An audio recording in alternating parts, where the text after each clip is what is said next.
नमस्कार साथियों, मैं प्रियंका उपस्थित हूँ आप सभी साथियों के समक्ष एक आवश्यक जानकारी के साथ। साथियों, जैसे कि हम सभी जानते हैं, हमें सत्र 2023-24 के लिए नई आधारशिला क्रियान्वयन संदर्शिकाएं प्राप्त हो चुकी हैं।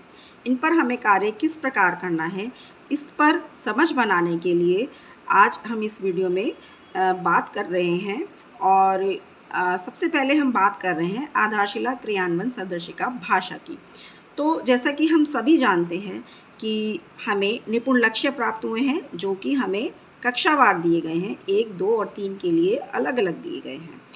अब ये निपुण लक्ष्य हमें प्राप्त करने हैं, यही हमारा लक्ष्य है, और इन्हें प्राप्त करने के लिए निपुण सूची हमें दी गई है, जो कि इस प्रकार से हैं। जैसा कि ये मैं कक्षा 2 का सैंपल आपको दिखा रही हूँ। इसमें 14 दक्षताएं लक्षित हैं, और इसी प्रकार कक्षा 1 और कक्षा 3 में भी निपुण सूची प्राप्त हुई है, जिनमें अलग अलग दक्षताएं लक्षित करी गई हैं। तो इन दक्षताओं को हमें प्राप्त करना है। इन दक्षताओं को प्राप्त करने के लिए 25 सप्ताह की वार्षिक शिक्षण योजना, कार्य योजना हमें टीचर गाइड के थ्रू दी गई है।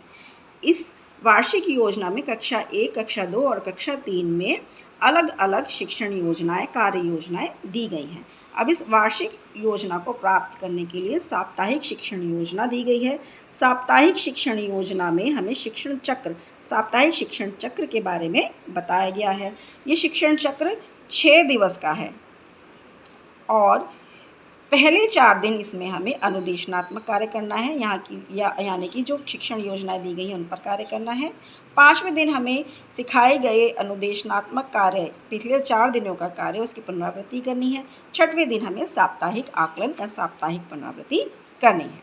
ठीक है, तो किस तरह से ये शिक्षण चक्र हमें दिखाई दिया है, इसको देख लेते हैं, एक बार इसको समझ लेते हैं।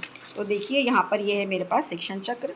इसमें आप देख पा रहे होंगे कि ये 4 विभाजन इस गोले में आप देख रहे हैं, 1, 2, 3 और 4।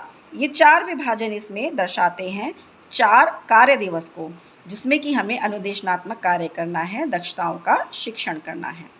और इसके अंदर का विभाजन देखिए, 1, 2 और 3, ये हैं 3 कार्य दिवस। 3 कार्य दिवस, 3 कालांश। पहले कालांश में हमें मौखिक भाषा के विकास पर कार्य करना है, दूसरे कालांश में डिकोडिंग यानी कार्यपुस्तिका पर कार्य करना है, और तीसरे कालांश में हमें पठन पर कार्य करना है। ठीक है, ये हमारे हुए 4 दिवस। 5वें दिवस में हमें पुनरावृत्ति करनी है। एक चीज़ और मैं स्पेशल यहाँ पर मेंशन करना चाहूँगी। तीसरे कालांश में रिमेडियल शिक्षण की भी बात की गई है।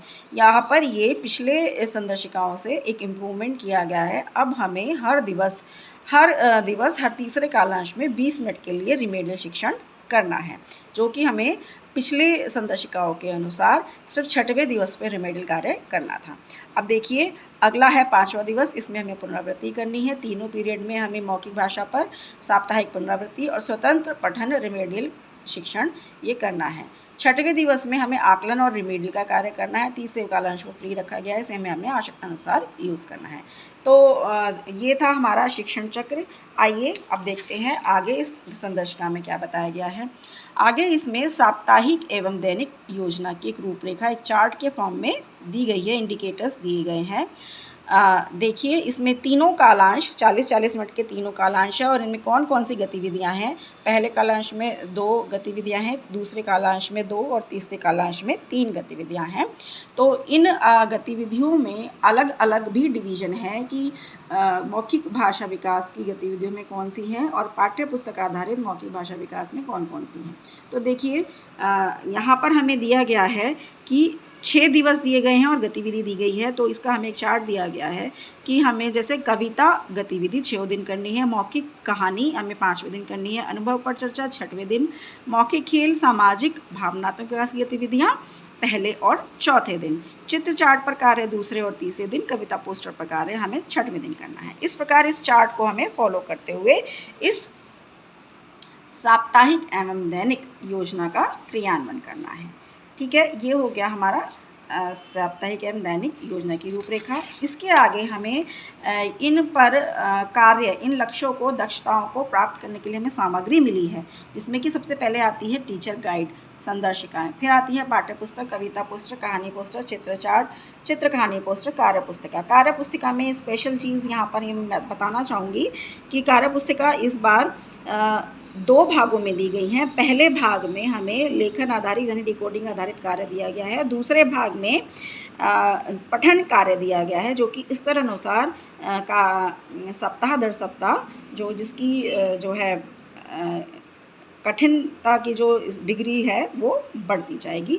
एक और चीज़ है इसमें यहाँ पर मेंशन करने लायक, वो ये है कि कार्य पुस्तिका जो थी पिछले जो वर्ष था 22-23 का, उसमें अलग थी, निपुण कार्य पुस्तिका अलग थी और पाठ्य कार्य पुस्तिका अलग थी। लेकिन इस बार कार्य पुस्तिकाओं का सीधा संरेखण पाठ्य पुस्तिकाओं से किया गया है।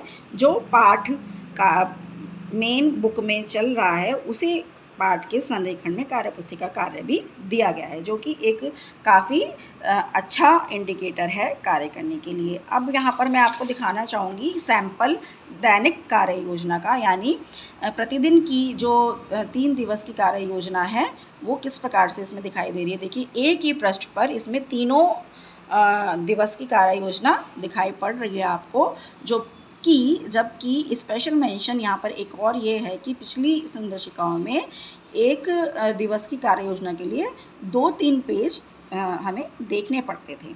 अब इसके पश्चात साथियों हम देखेंगे कालांश 1 में कार्य करने की रणनीतियाँ, जो कि इसमें मेंशन की गई हैं। कालांश 1 में जैसे 2 भागों में से बांटा गया है, मौखिक भाषा विकास की गतिविधियाँ और पाठ्य पुस्तक पर कार्य। ये 1 से 4 तक होनी है और ये 5 से 25 तक होनी है। इसमें क्या क्या गतिविधियाँ हैं ये इसमें लिखा गया है, और इसमें क्या क्या गतिविधियाँ हैं वो इसमें बताया गया है। इसी प्रकार कक्षा 2, यहाँ पर मैं बता दूं, सामाजिक एवं भावनात्मक जुड़ाव की गतिविधियाँ, मौखिक कहानी, मौखिक खेल गतिविधियाँ, ये इस टीचर संदर्शिका में ही आगे दी गई हैं। कालांश 2 की रणनीति के बारे में बात की गई है। कालांश 2 में सप्ताह 1 से 7 तक पुनरावृत्ति करनी है। कक्षा 1 की, यहाँ पर कक्षा 1 इसलिए लिखा है क्योंकि ये मैं आपको कक्षा 2 का सैंपल दिखा रही हूँ। अगर कक्षा 3 होगा तो वहाँ पे कक्षा 2 की पुनरावृत्ति होगी। यहाँ पर समझ के साथ, दूसरा है समझ के साथ पठन व लेखन, ये जो कि 8 से 25 सप्ताह तक चलना है। कैसे इस पर कार्य करना है, इसके बारे में यदि आप और डिटेल में पढ़ना चाहते हैं तो आप संदर्शिका में खोल कर देख सकते हैं। कालांश 3 की रणनीति है 20 मिनट 2 भागों में से डिवाइड किया गया है। 20 मिनट में रिमेडियल करना है और पहले 20 मिनट में हमें पठन अभ्यास पर कार्य करना है, जो कि मैंने अभी बताया किस में से करना है, कार्य पुस्तिका के भाग 2 में से। ठीक है, इसके पश्चात आ जाता है हमारा साप्ताहिक आकलन ट्रैकर। ये साप्ताहिक आकलन ट्रैकर के बारे में हम बात करेंगे अगले वीडियो में। इस वीडियो में जितना हमने बात करी है, इस समझ को हम और पक्का करते हैं और मिलते हैं अगले वीडियो में आकलन की जानकारी के साथ। ठीक है, thank you for watching this video. मिलते हैं अगले वीडियो में।